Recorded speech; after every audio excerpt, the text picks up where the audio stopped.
It's suddenly got a bit crowded in here.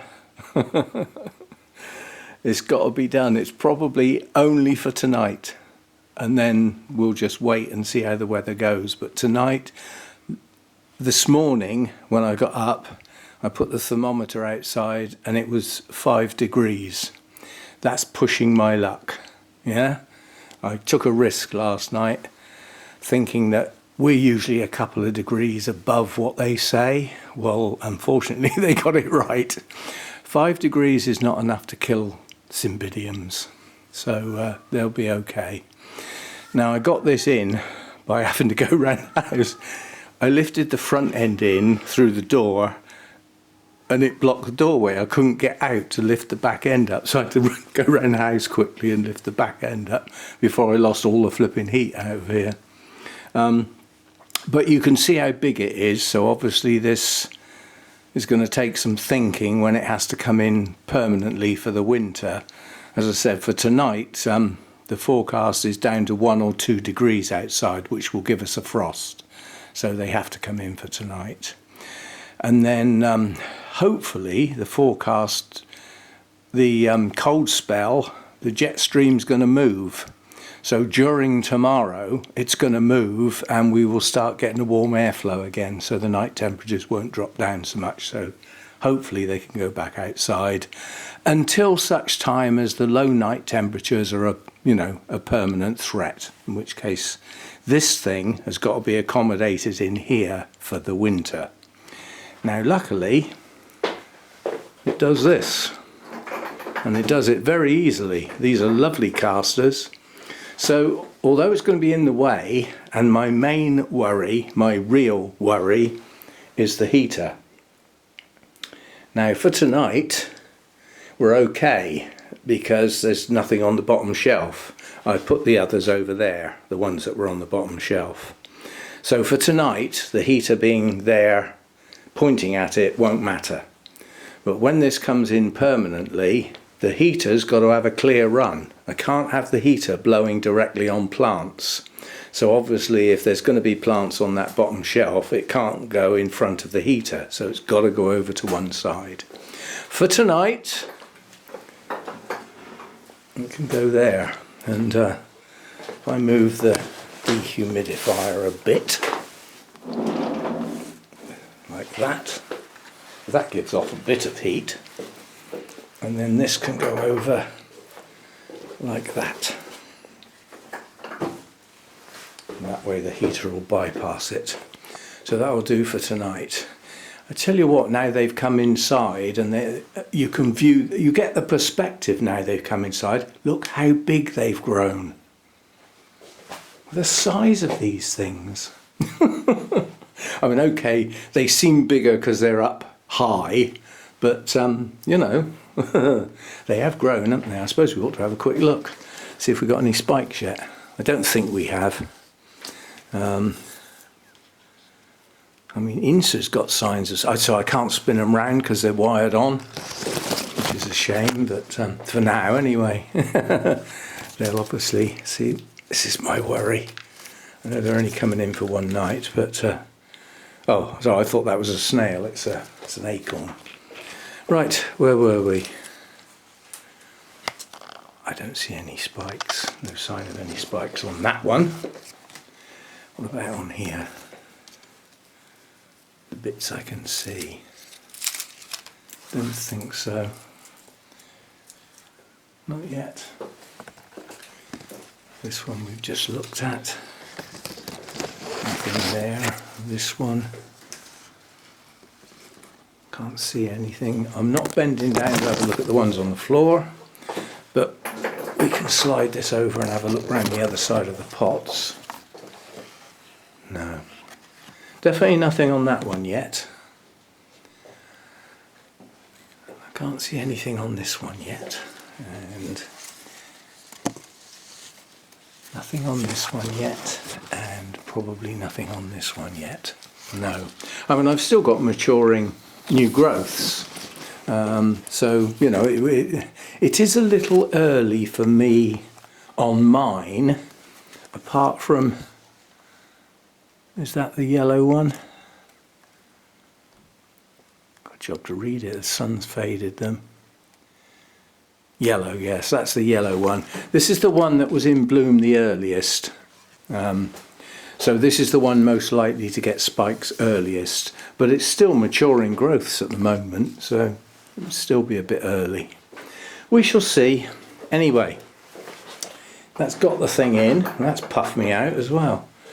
But it's done now for tonight, so they're safe and sound, protected from the frost for tonight, and still got access to the door. Mojo can still come and go. He doesn't know what's going on. And then hopefully these can go back out tomorrow, later in the day, you know, probably last thing, you know, later in the afternoon, like now.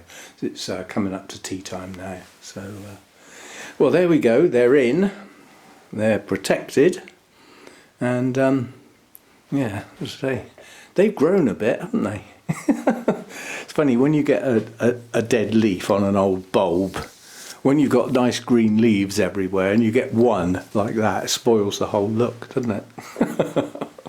Still, they've done reasonably well. They've survived the weather, and I mean they've been out in full after, well, from about 1 o'clock till about 4 or 5 o'clock. They've been getting the afternoon sun, but the sun is now low enough in the sky that even where they are, they get very little sun now. It's down to a couple of hours, but it's still, obviously being outside, it's still the brightest light I can give them, but I can't get them in a place for the sun now because it would mean wheeling this over the pavers, and that's not happening because the wheels are too wide for a start. Yeah, so they're getting good light and they're getting the cooler nights now, so I'm doing the best I can to get the best blooming I can under the circumstances with the conditions I've got. And the experiment with the, I'll get it as soon as it's here.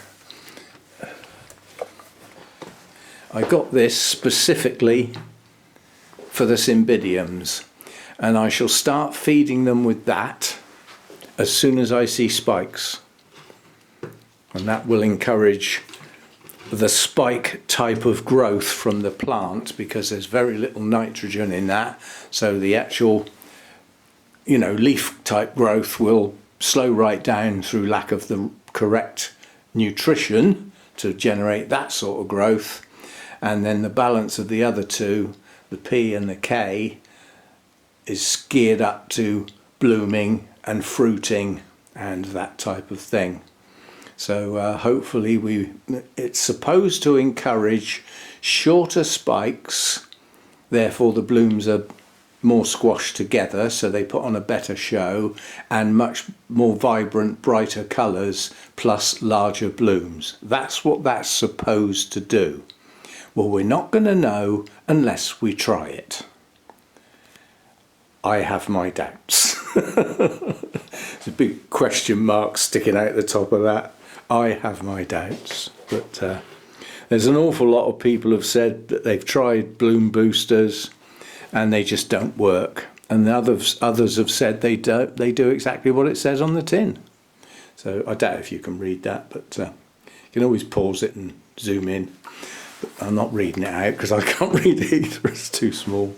But that was got for the Cymbidium specifically. I won't be using it in here in the grow room. Well, I will once these are in, obviously, but I mean it's been specifically got to try out with the Cymbidiums to make it a confined experiment rather than subjecting the whole grow room to that sort of thing, which wouldn't really be possible because the plants will be at all different stages of growth.